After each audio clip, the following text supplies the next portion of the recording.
And so came that early April morning at an air base in Colorado. 40 flying fortresses line the apron. 4,000 men march out for a final inspection. They've trained long and hard with these ships, the 400 men who fly them, and the 3,600 who work to keep them flying. Now the 351st Bombardment Group is ready. By the dawn's early light, it assembles for overseas combat. You're on your way, Joe. This is it. With his staff, Colonel William A. Hatchett, Jr. looks over his 4 squadrons. You feel the old man is proud of you.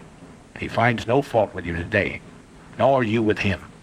You'd fly his wing to hell and gone. Sergeant Philip J. Halls, top turret gunner from Springfield, Missouri. He feels that way. So does his pal Kenny, Sergeant Kenneth L. Halls, ball turret gunner from Perkins, Oklahoma. Related? No. They think they might have been several generations ago back in Germany, but now, just 2 guys with the same uncle, Sam. Meet their pilot, Lieutenant Theodore Argyropoulos of Redding, California. Argy's brother is in the Air Corps, too. Their dad was born in Greece. Yes, the Greeks have a word for it. Fight. Their bombardier, Lieutenant Daniel F. Stevens of Chicago. He can bat 1,000 with a Norton bomb sight. Sergeant Paul J. Posty, ball turret gunner. His dad came from Italy. Paul was formerly a pastry cook. He's got 1 brother in the Navy. Another, a Marine, missing in action. Here's Sergeant Tim Tutchett, tail gunner from Mariana Lake, New Mexico.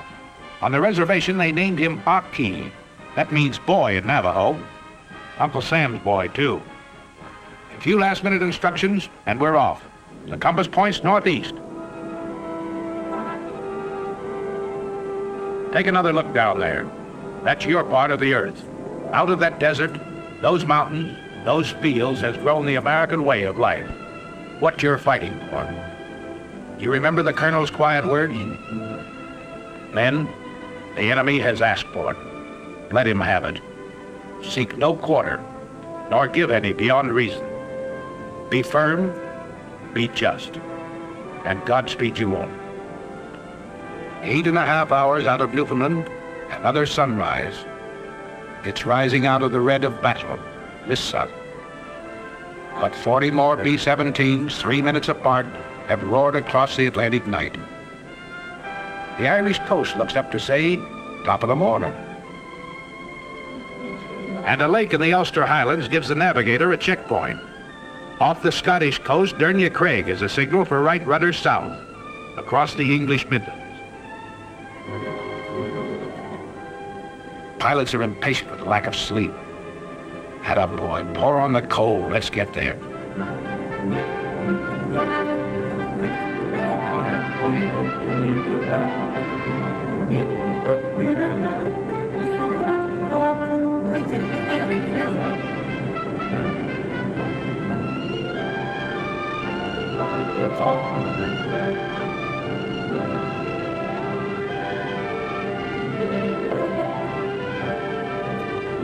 Yes, it must have been a lot different when the wings carried swastikas instead of these big white stars.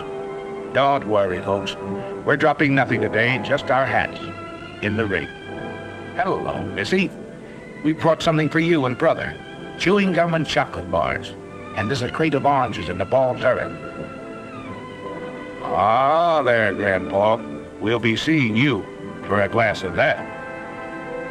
There's the base. 400 acres of dispersal areas.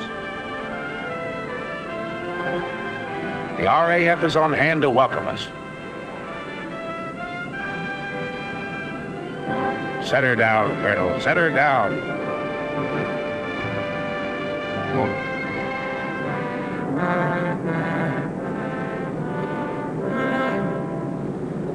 The 351st becomes part of the 8th Air Force. We've reached the battlefront. The combat crews move into English barracks.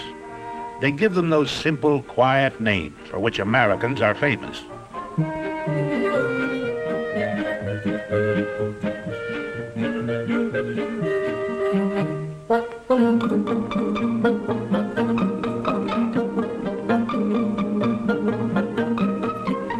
2 weeks later, the ground crews arrived. Hiya, Gus. Great boat trip, huh? Only 7 days and without any escort, too, See any submarines?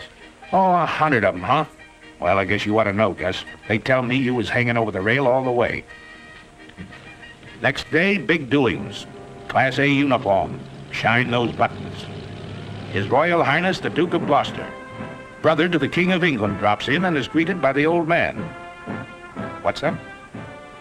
Sergeant Major says the RAF is handing over the field to us.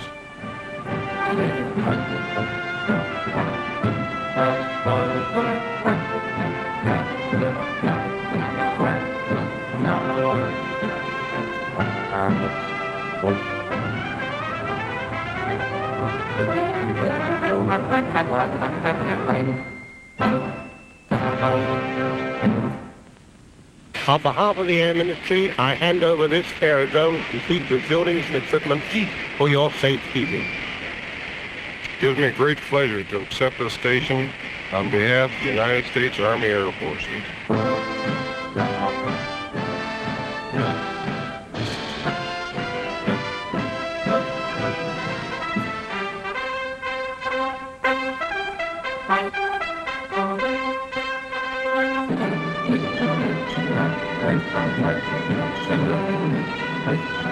Okay, RAF.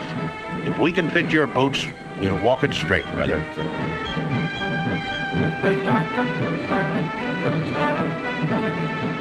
Another surprise visitor. General Arnold himself doing a world inspection flight. He tells you you've got a tough assignment. This is one head man who knows and doesn't kid you. We have the privilege to meet General Aker, Commanding General, 8th Air Force. Hi, yes, sir. Gable. Yeah, I'm glad to see you. How are you coming to this camera training film of yours? Well, it's a little early to tell yet, sir, but we're turning a camera on everything and everybody. Well, I know what General Arnold had in mind in having you make this gunnery picture. Captain Gable, our gunners are already the best in the business. But if they were only 10% better, it'd cost the Germans another 100 fighters a month. So fire away, gunners. Plenty more practice before that first mission. His sleeve is a Falk wolf. Track him. If you don't, he might get you, and you might have to bail out. Over the channel, perhaps. But if you do, a Spitfire of the Air Sea Rescue Service is bound to spot you. A stubborn, tough gang, this outfit. They'll go after you any time, any place. They picked up men 3 miles off the French coast with Heine defense batteries screaming, "No, you don't." Their answer is always, "Sorry, old boy, we will."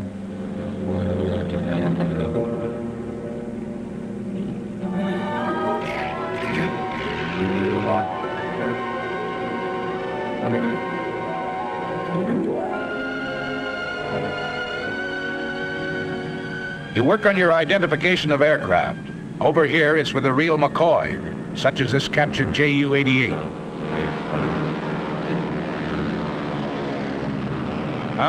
There it is. Everything up forward, punched under the nose. But the Canadian pilot says it's a sweet flying ship. Yes, sir. A dangerous all-purpose aircraft. Or the Heinkel 111K. He's a bad hombre, but he makes good airplanes, gentlemen. These will be a happy sight in days to come. Your fighter escort, that big barrel nose job, circled in white, your own American P-47, the Thunderbolt, side by side with a graceful spit. These are what you don't shoot at. You hear daily lectures on security given by Major Scott. You're Scotch-born intelligence officer. Let's stop kidding ourselves. This flying field is only 20 minutes from the battlefront. The dumb spies have all been shot. The smart ones are still living. And you'll be run into one of them tonight at the Red Lion pub. And if you go to the pub, Remember, 1 pound is not $1, but $4. And that equals 20 shillings. 1 shilling equals 12 pennies, which equals 20 cents. 1 English penny equals 2 American pennies. And don't throw your pennies around. Major, seems to me the paper in this pound is not very durable. What do you mean durable? I've had this one for 20 years. what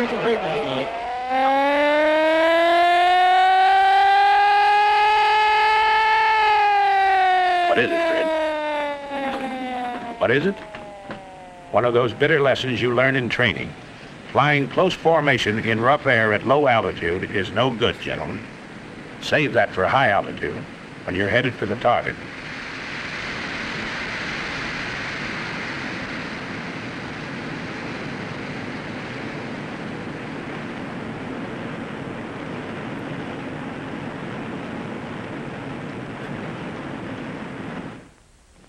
Next morning, we crawl out of the sack to find Britishers on the field again. Big Halifax bombers that had blasted Berlin during the night. Their own field was closed in by weather, so they dropped in on us for breakfast. Say, Percy, how's the yak-yak over there? Rough? Oh, not half bad, Yank. Well, cheerio, lads. Thanks for the ham and eggs. So long, Percy, old boy. We'll be finding out for ourselves one of these days.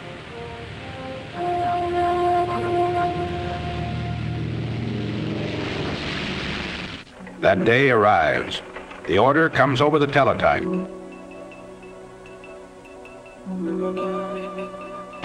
The communications clerk carries it to Colonel Milton, operations officer.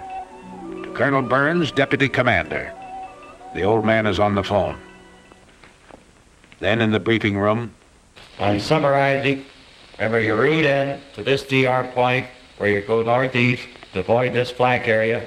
T-47s will escort you to about this point on the way in, and Spit 9 will meet you about here on the way out and escort you all the way home. and now the weather officer. Weather's plenty important. You'll probably have to go over and above the altitude that you're scheduled to fly, 23,000 feet. From the IV to the target, the winds will be very strong tailwinds, and your ground speed should be well above 250, 260 miles an hour. The visibility is good everywhere east of that cold front, and the temperature at the target should be comparatively warm, minus 25 degrees centigrade.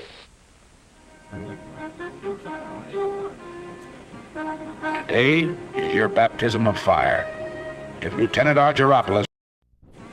Today is your baptism of fire. If Lieutenant Argyropoulos ever felt responsibility, he feels it now. In the armament shop, his crew is picking up their guns. Now remember, fellas, don't let them get too close trying for a sure kill. Your main job is to bring these airplanes back. Got plenty of ammunition. Keep them out there at long range. Oh, we know. They've given you an easy hop. Only 3.5 hours in and out. What they call a milk run. But you'll remember this first mission. You don't admit it now. You wouldn't show it for the world. But later you find out everybody else felt the same way you did. Flash order from Wing headquarters. Wing wants 3 more ships added to the high group. 3 more bomb bays have to be loaded. Got to step on it. Positions in the formation change.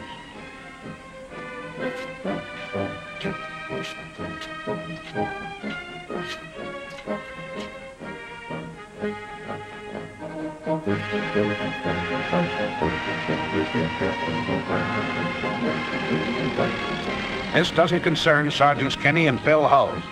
Gunners think only of smooth working guns and plenty of ammunition. Ammunition's cheap. 6 cents worth of .50 caliber wanged into the cockpit of a Messerschmitt. That's what will bring you home. What did that weatherman say? 30 below over the target? Electrically heated suits. The Air Corps dresses for every occasion. Yes, everything has to be right, brother. Check everything. Every strap tight. Every buckle set. Everything understood. You get into your black suit. Mighty heavy material, but it wears well, the man says. A thermos of hot coffee. The joker who brings it says it'll help keep you awake. Ard straps on his throat mic. Over this intercom system, he'll be able to talk to every man in the ship. And they can talk to him. They'll be talking for keeps today.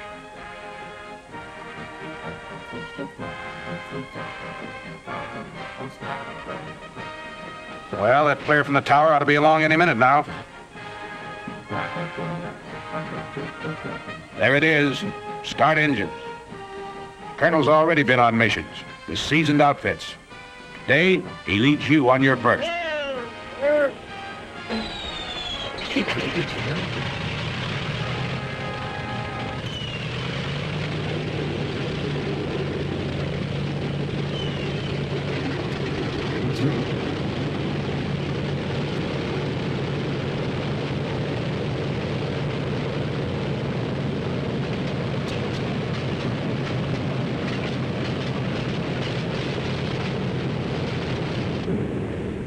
Second flare. Start taxiing.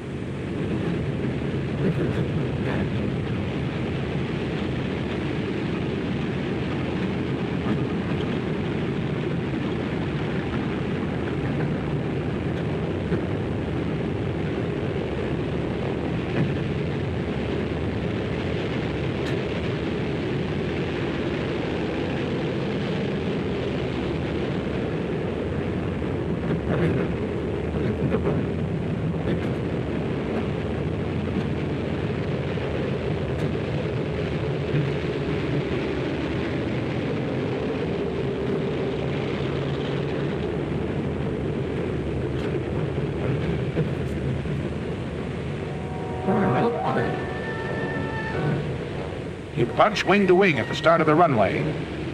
Easy now, slow. You'll cut somebody's tail off. Rev her up, but ride those brakes hard, Brett. Roger.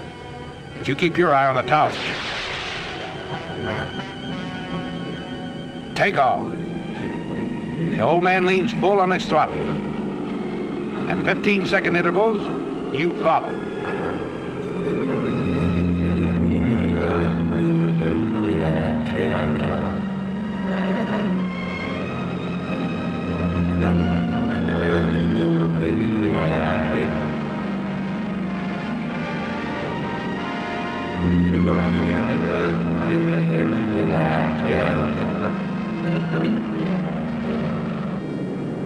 You fall over the field.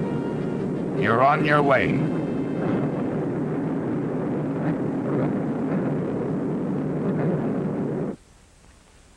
The rest of the outfit sits down to wait.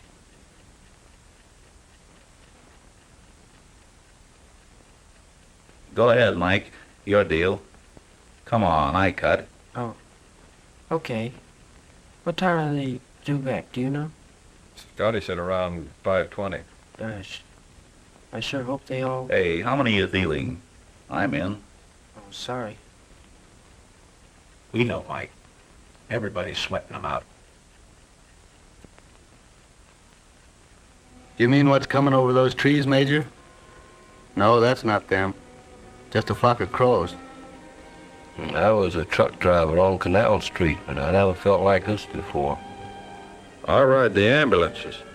I gotta be casual. You know, carefree and easy, like the doc. Listen, wise guys, talk to us. The ground crew for each ship. We'll tell you how to feel. Okay, here they are. 1, 2, 3, 4, 5, 6, 7, 8, 9, 10, 13, 14. That's the stuff. 17, 18, 19, 20. Here's the old man and Jenny.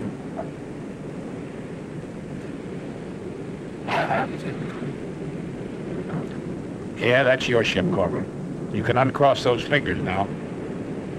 627. That's Joe Frischholz. A little hot, Joe, but you're a hot pilot.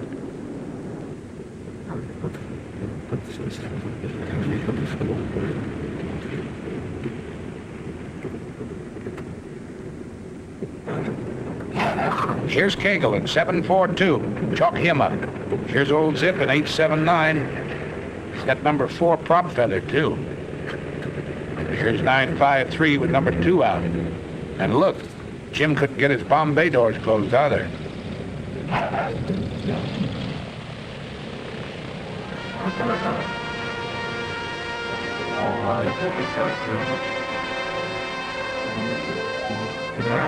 Oh, the old OK sign, huh, Sergeant?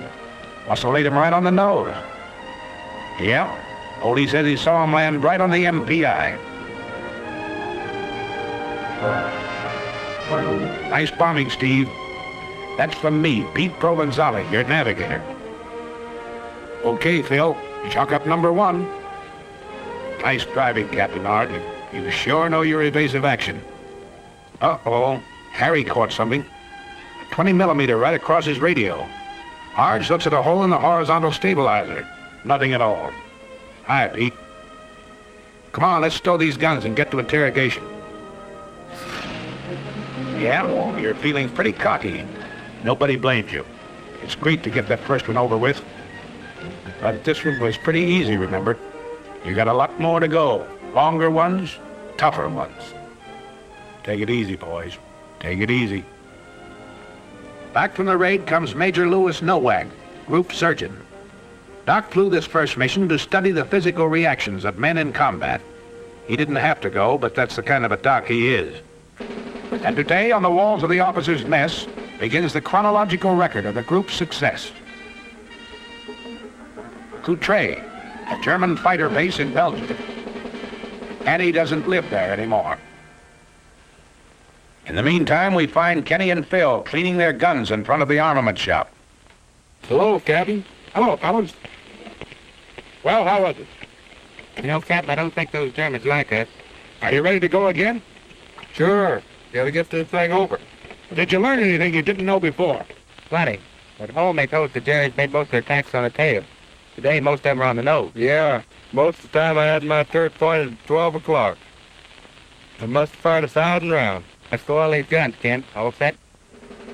Yes, check those guns. You had plenty more use for them the next 2 weeks. Emden, Kiel, Wilhelmshaven, St. Nazaire, Bremen. And every swastika stands for a Hun pilot that asked for it and got it.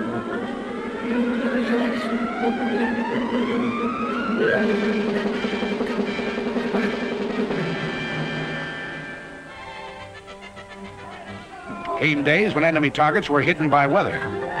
So the more energetic of you found relaxation in peaceful combat. While the more studious men discussed tactical chart group like Kenny and Phil, went into the nearby villages to visit the quaint old cathedrals, churches and shops in the English countryside surrounding us.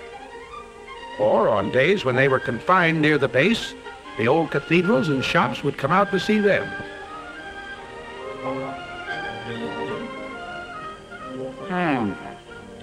This little shop wants to go home. Meanwhile, back at the kitchen, we find a very unhappy and angry man. Hello, Sergeant Posty. Hello, Captain Gable. What's this? I thought you were a volunteer gunner. I thought so too, sir, but I've been grounded. Oh, your past crept up on you, huh? Yes, sir. They found I was chef at the Brown Derby in Hollywood, and now they have me in the mess making a cake tonight for the officers' party. Nothing you can do about getting back into combat? I don't think so, Captain. Well, Sergeant, remember this. There are 2 kinds of cake. One of them's good, and the other one, I'll be seeing. But gals or parties, you're still fighting a war. And you're getting mighty good at it. Nobody knows it better than the sucker who started it. Little Adolf. Well, Sergeant Posty, back into combat, huh? Yes, sir. How'd you manage it? Well, sir, You know what you said? 2 times a cake. So Postny's back in the air with you. You're blowing factories and power plants 1,000 feet in the air. Okay, how about you, Winchester? Boy, I'm a little excited. What happened? I have a little present here for you. What's that, black? Came in the side of the radio room and hit the buckle on my parachute down on the floor. Well, who had this plane? Phil. What time was that? It was about $1,600. $1,600. Where'd it happen? You know, that was that. Boy, I'm trying to hit just east of us. East of Boston. That's right. Who confirmed that? I saw it. I confirmed it. After he fired it, came down and passed underneath their left wing and exploded right underneath them. Nobody just bailed out. And when you hand out punishment like this, you've got to take some, too. The day you got back from over Villa-Coublay, just outside of Paris, was plenty rugged. Signal flares. That means wounded aboard. What's tough about it was you had to bring your bombs back. You couldn't drop it. When you reached the target, you found it closed over by weather. That's an order when you're flying over France. No indiscriminate bombing. Just German installations.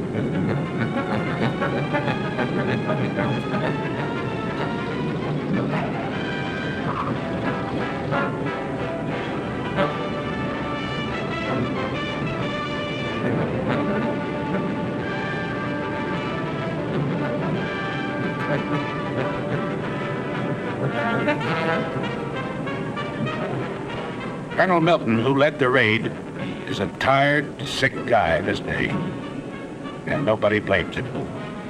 He had to fight his way 3 hours in, 3 hours out, under constant attack by over 200 Messerschmitts and Focke-Wulfs.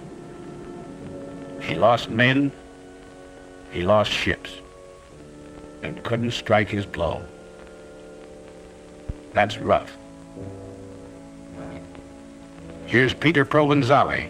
Remember him? Arge's navigator? Today he got a 20 millimeter through the leg.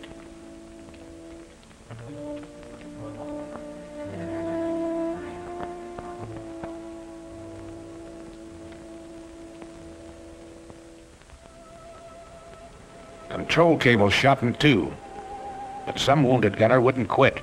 He tied them together.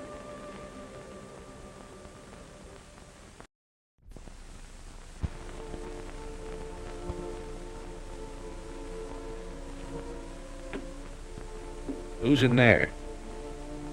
Both waist gunners, huh? The docs are working on them now. One's pretty bad.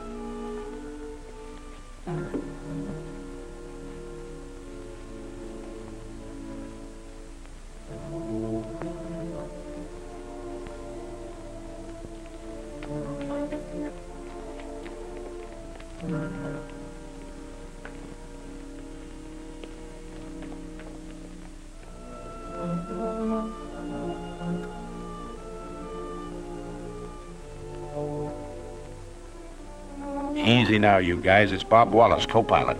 He slammed one through the cockpit, tore into Wally below his knee.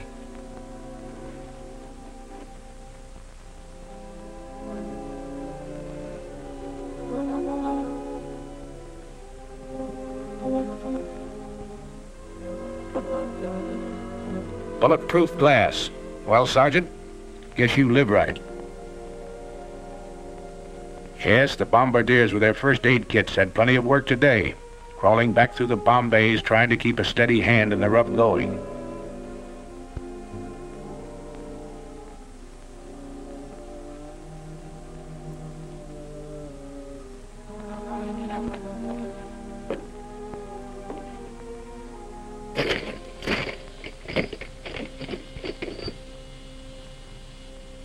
Many of your pals left you that day.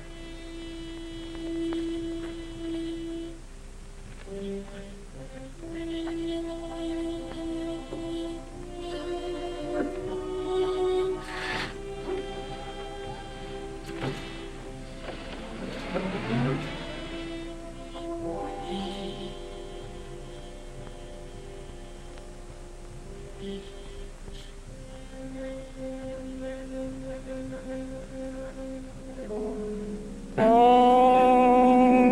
come on the rain, were the deer and the antelope lay, were still down his herd, but it's hurricane word, and the skies are not cloudy all day.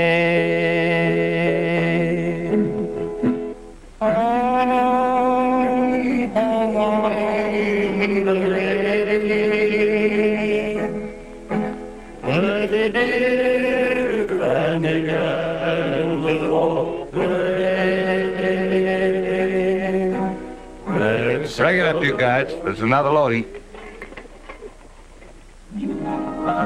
But if you happen to catch one in the wrong place, they've got a pretty nice repair shop. Ever see a sergeant flip a tulip in a lieutenant's face? Well, you just did.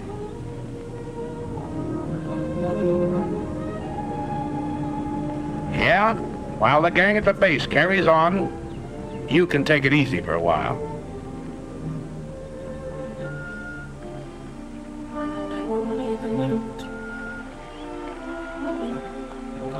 How they biting, Sarge? Nice fat pipe, huh? This one's been stretched a little. We drop in on Lieutenant Bob Wallace to see how he's doing. How you feeling? Great, I'll be out of here in a couple of weeks. Oh, Miss O'Neill, it's Captain Gable. How do you do, Captain Gable? How you do, Miss O'Neill? Wally, I never got a chance to ask you. Tell me just what happened when you got hit. Well, we'd left the target and we were on our way home. We got to the post and we had our guns stowed away. A couple of FWs snuck up on us and gave us a good burst. Oh, I see. You had your gun stowed away, eh? That's right. That's a little early, wasn't it? It certainly was. It's not a very good idea to relax over here until you get back to your own base. Is that right? That's right. Well, go ahead. Then what happened? Well, after I got hit, I climbed down out of the pilot's compartment and got the top turret gunner to help me down into Bombay. He gave me some first aid, put a tourniquet on my leg, and took a good job of it. Well, that's fine. I guess you think it's a good idea for these combat crews to have first aid training then, is that right? I sure do. Yeah. So, Wally, what do you think of the B-17s? Your instruments, your guns, and all the rest of the equipment they're giving you to fight this war with? The best equipment in the world. That's good. Say, I hear you got your Purple Heart, too. Yes, Colonel Kendall was in the other day and gave it to me. I was more nervous than when those FWs were diving on us. Well, outside of that, are they treating you all right around here? Did you hear that, Miss O'Neill? Wally's doing okay. Back at the base, they repair your ships, too. The busiest legs in the outfit belong to Major Ace Aikens, the S-4. This airplane's got to fly in the morning. Don't be ready. Oh, Major? I don't know, sir. Well, let's have no ceremony. Let's get the fans turning. Keep the fans turning. The slogan of the ground crew. They work hard, these boys. They work 90 hours straight without sleep. But your ship is their baby, and she's got to fly.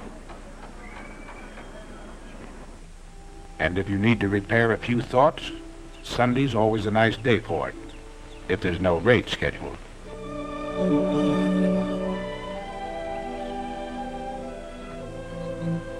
What do you know, kid? This church was built 900 years ago.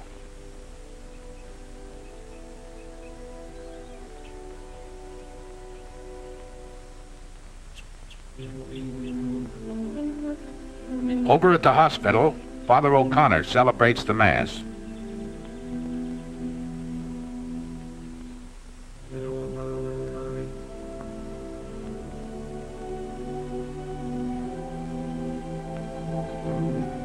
The boys receive Holy Communion.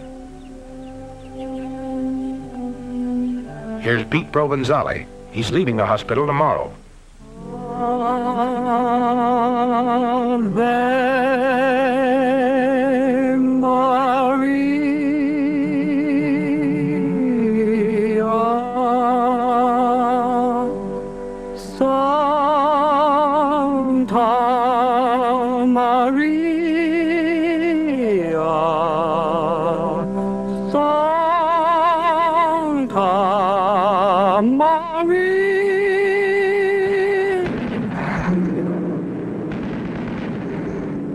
Next day, Pete's back to work. The outfit's back to work. The 351st is still flying, Adolf.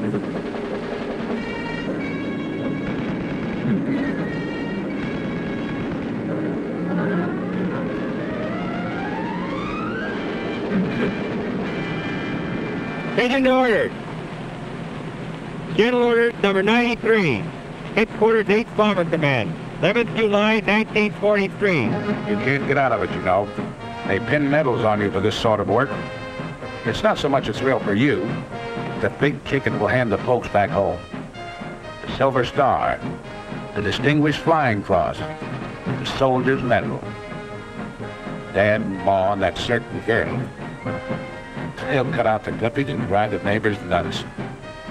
Bombardier Stevens, the DFC, because he's been batting 1,000 over Germany. And one to Pilot Peters. He had to ditch in the channel, but his coolness and courage saved his crew. Bill Hall gets 2 clusters on his Air Medal for straight shooting. DFC to Tim Tutchin.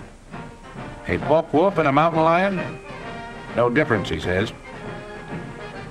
Control wires were shot in 2, so the DFC to Sergeant Del Conte, who tied them together, his hands punctured with flak. A Silver Star finds itself next to Provenzali's Purple Heart. He refused first aid till the Jerry fighters quit and stuck to his gun. Day the group led the wing over Schweinfurt, Colonel Hatcher was air commander. To him, the Silver Star. And the DFC to Kenny Hulls. Colonel Gross is smiling because Kenneth was having a Coke in the PX when his name was called. Are you forgetting your 5 confirmed Jerry, Sergeant? We're not. And they don't forget you when you're a little battle-weary and need a rest. At a very gay seaside community, a world-famous resort hotel has been converted for your pleasure by the Red Cross. A great place here. Sleep, eat, or what have you. Thanks.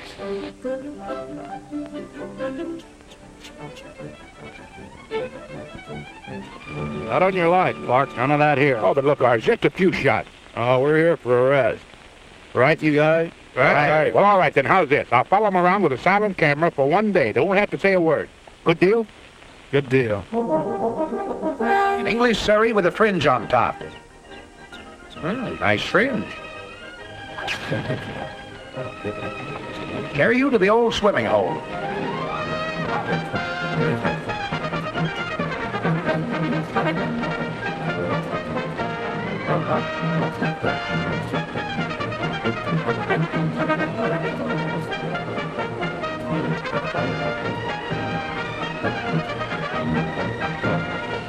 Let down your flaps, slide in.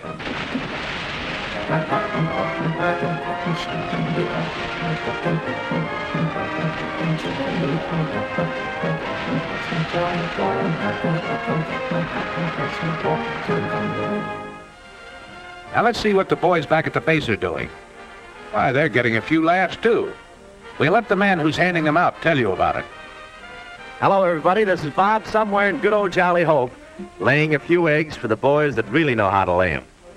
Yes, sir, this is one of the happier cow pastures that we worked in over there in England. And look who's dancing. You know, I used to dance with Fred Astaire when we couldn't get girls. And right here you see Jack Pepper, here through the courtesy of his draft board. This picture's a little dark, I understand, but after we were there a couple of weeks, we got a little braver and we started to work with the lights on. This is really a great, great crowd out there tonight. And I understand Rhett Butler is on the fringe of the crowd. They tell me that they stopped him from flying in those B-17s. They claimed his ears held the plane back. Nice little scene. Shows Pepper trying to get his expense money. Look at that mob. You should have heard him cheer when Francis Langford walked out and when Tony Romano played the guitar.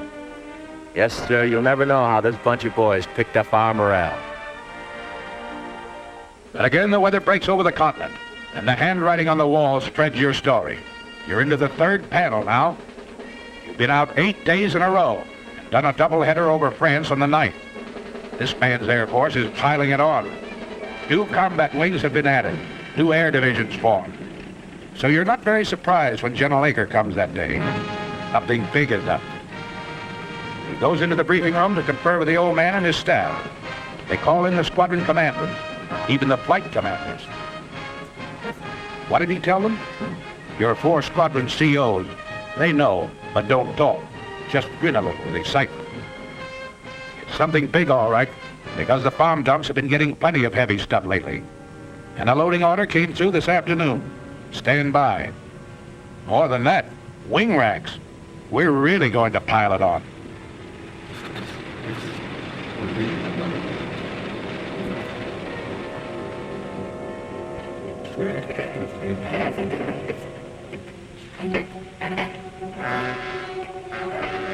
That night, as always, when you know a real dilly is coming up, you're a little restless.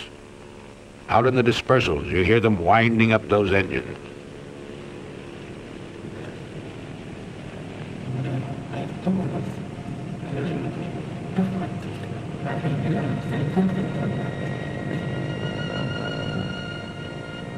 That's all right, ground crew. Make 'em sing. Make 'em sing good.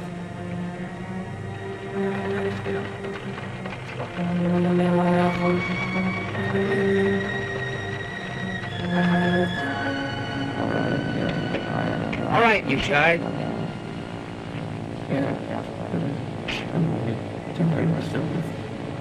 Selected the 3, briefing at 4.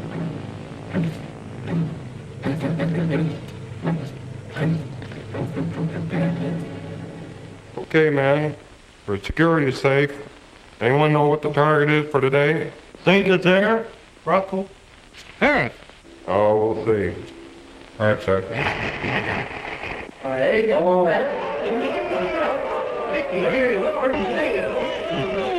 What is he doing?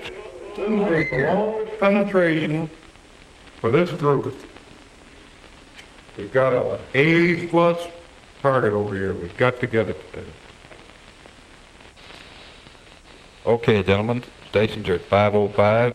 Start engines 6:05. Taxi at 6:15. Takeoff 6:30. Got it? That's all. Okay, man. Let's go get this target and then we'll take the jazz.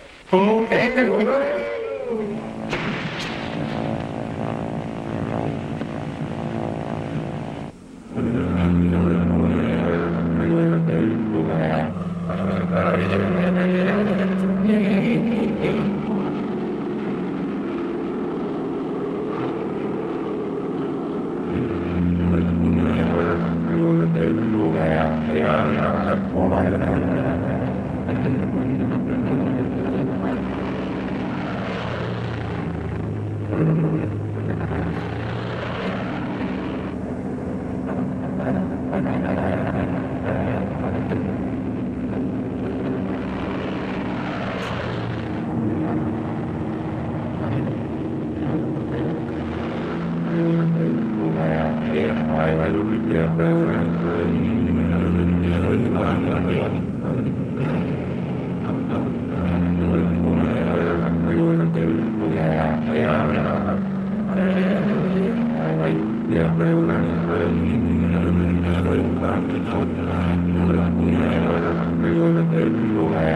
10,000 feet.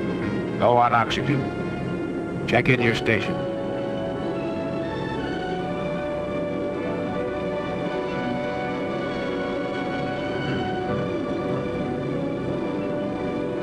At the designated splicer point, still over friendly territory, rendezvous with other groups. Your combat wing tanks into position. Then wing after wing, as far as the eye can believe, the attack forms. It heads for its assigned targets 500 miles away. Up until this moment, your fighter escort is still on the ground, guarding its limited fuel capacity. Now flight control gives a signal to the Thunderbolts. They climb upstairs to overtake you.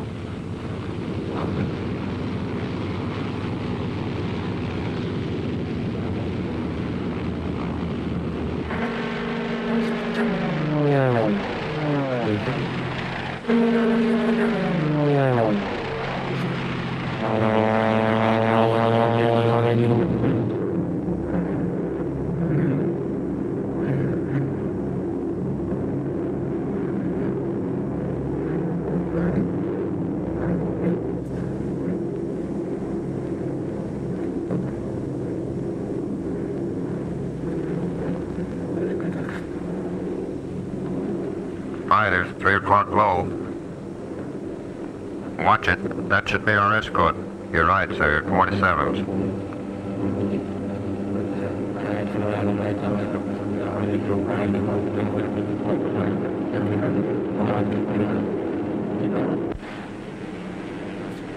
Pilot to crew. Pilot to crew. Over enemy coast. On the ball, you guys.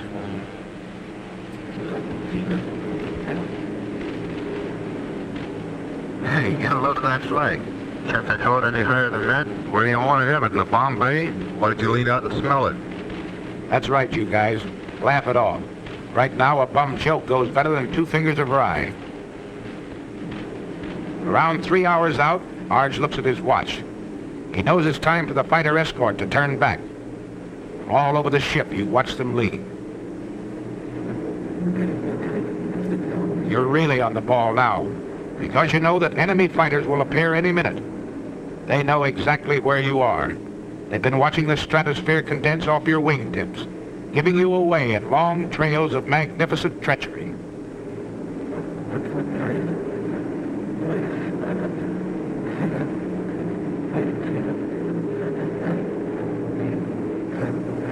Okay, here they are. 9 o'clock high, enemy fighters. Same thing at 3 o'clock. Yes, at least those vapor trails work both ways. Arch watches the enemy formations as they parallel your course. Seems obvious. They're staying out of range, going out ahead to turn in for a frontal attack high. All turrets swing about to help guard the rear. Top turrets hunt the sky above in all directions. There's some more out there. Keep your eyes peeled. Now it comes. The enemy pours in at you from every point on the dial.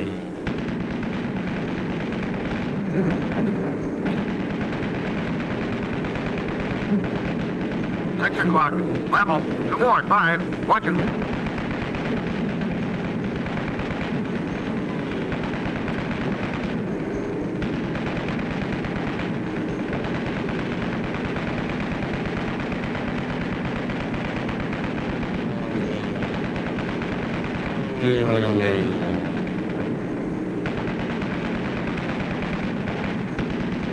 Get that one at 3.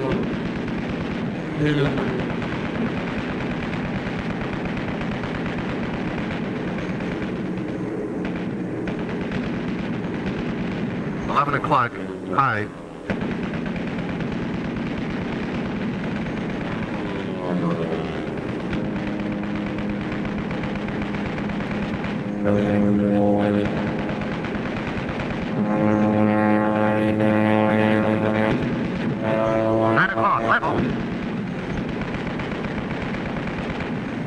No, he's going low. Here he comes up.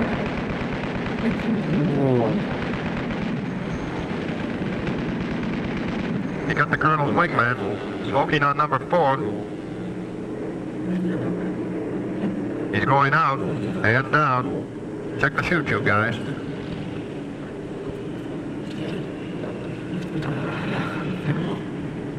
One chute out of the tail, 2 out of the waist. Another 2 points out of the nose. There's 2 more. Pilot the tail. Pilot the tail. Let me know how they're doing back there. Roger. Fighter, 6 o'clock. Coming through.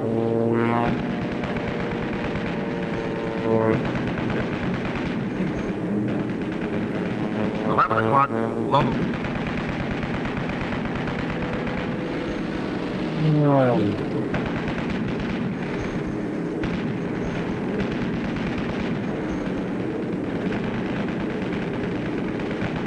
$5 o'clock. High.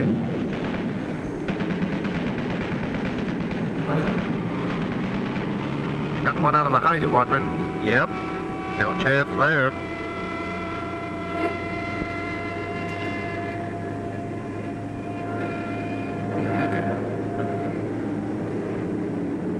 Two 190s. High. Nobody got one of them on the button. That jury pilot bailed out. He's not walking away from it.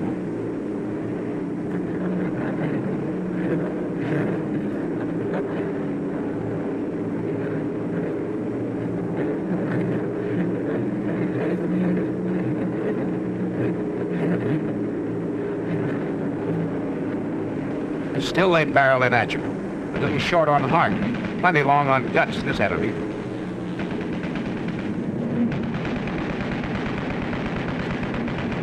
Another 17 hit. And again, you have to close the gap in the formation.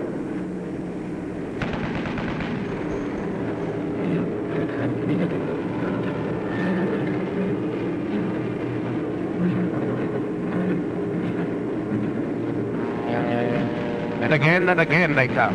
12 o'clock high, 4 o'clock level, out of the sun, and up from the ground.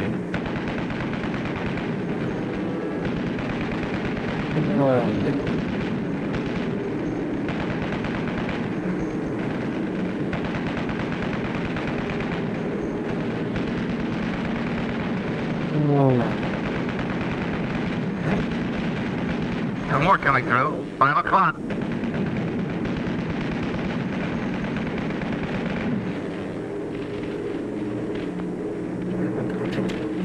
You're crossing another flak area. It's heavier this time, so black and thick you can almost hear it, and it's more effective.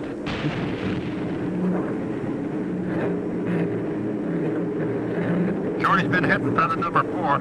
Cover them all you can, everybody.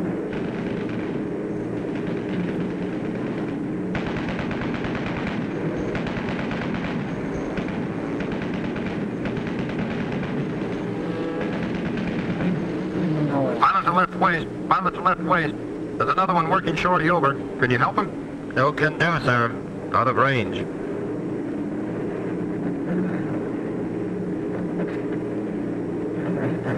Beginning of smoke screens announces the approach to the target area. The enemy's been caught off guard. He's trying to cover up. Too late. In desperation, through his own flak, the final Hun fighter makes a pass at the low squadron. Driven off, but still.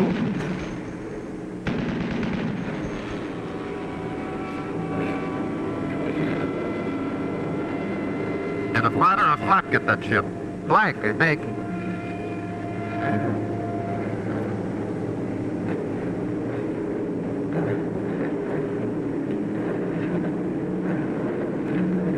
There it is, the flare out of the lead ship.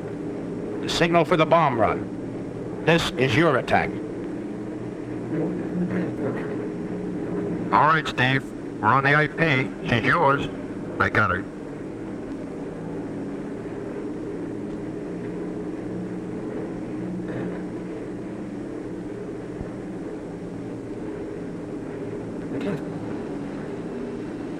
Bomb doors open.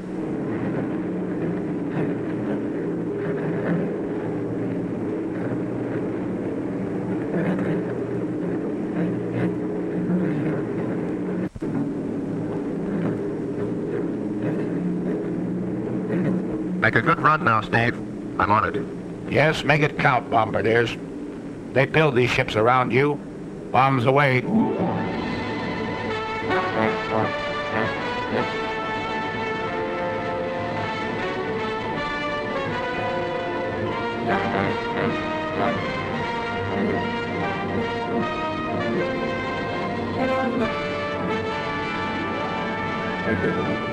Lead group picks out his MPI in the dock area. Let's go with the heavy stuff and the big incendiaries. The high group heads for the industrial section and hands out the same medicine.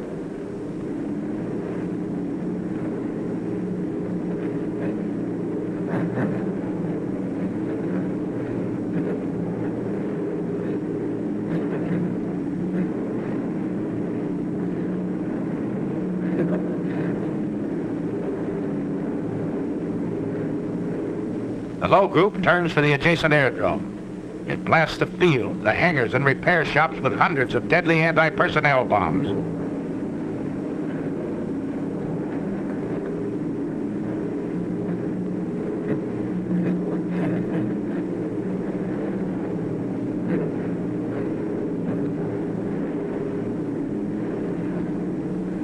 A nice pattern, bombardier. Good deal. You can't hear what's going on down there, 5 miles below you. But marshalling yards and chemical tanks, ships and warehouses, spare engines and ball bearing factories are disintegrating in molten chaos.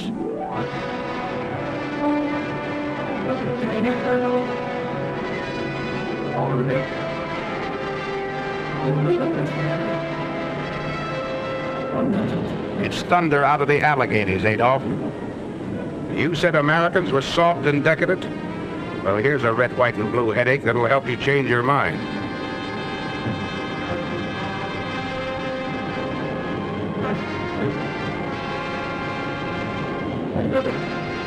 As the bomb bay doors close, you take a last look at the target ahead.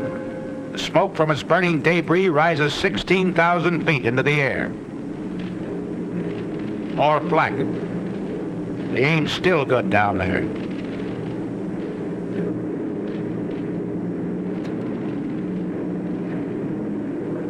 How about this trip home?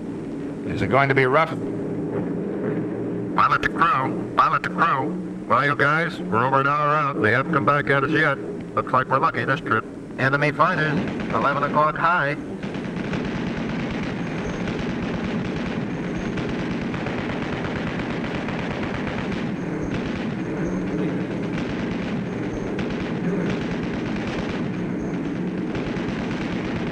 Another 1 o'clock high.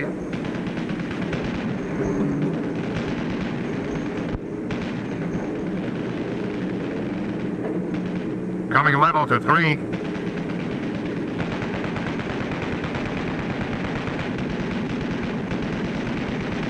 Four MWs, 8 o'clock high. Don't want it. Elaine, 110, 1 o'clock high.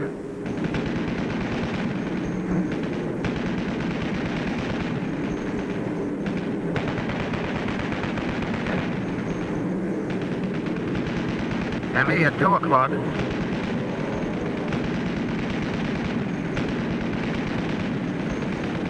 I got him. I'll say you did. He isn't bailing out either. Another 110 at 10 o'clock. He's yours, kid.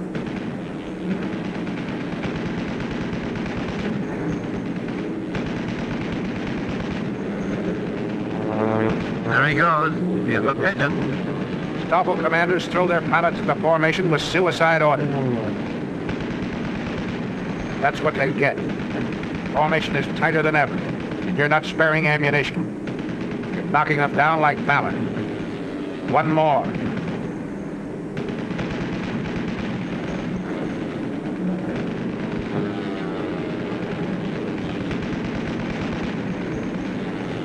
And another.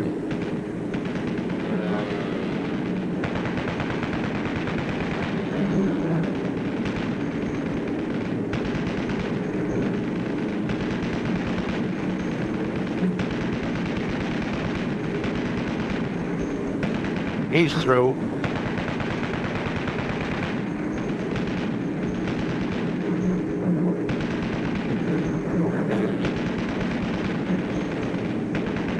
Here's one right behind him, Steve.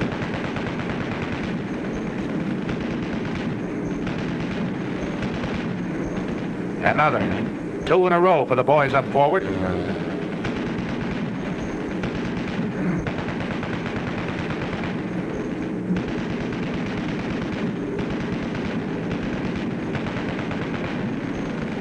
That's mine. You see him, Ken? Sure do. I'll confirm him, all right.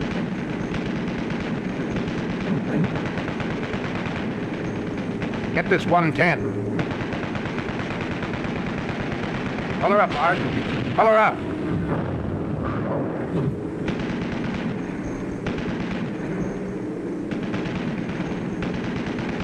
FW, 3 o'clock. Hey, kill him, Joe. Quarter fire on that 190. That's a spit on its tail. Yeah, our fighter cover's good here.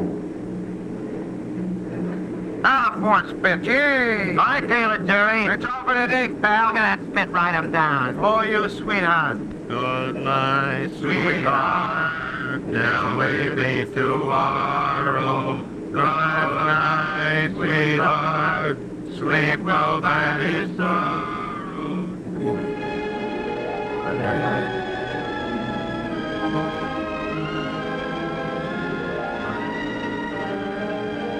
Your shadow on the undercast. The pilot's rainbow. Mission's end, but not the end of the battle. Fighting men from Maine to California still have a long, tough rainbow to travel. But they're looking the enemy right between his eyes. They're fighting him the American way, their American way of life.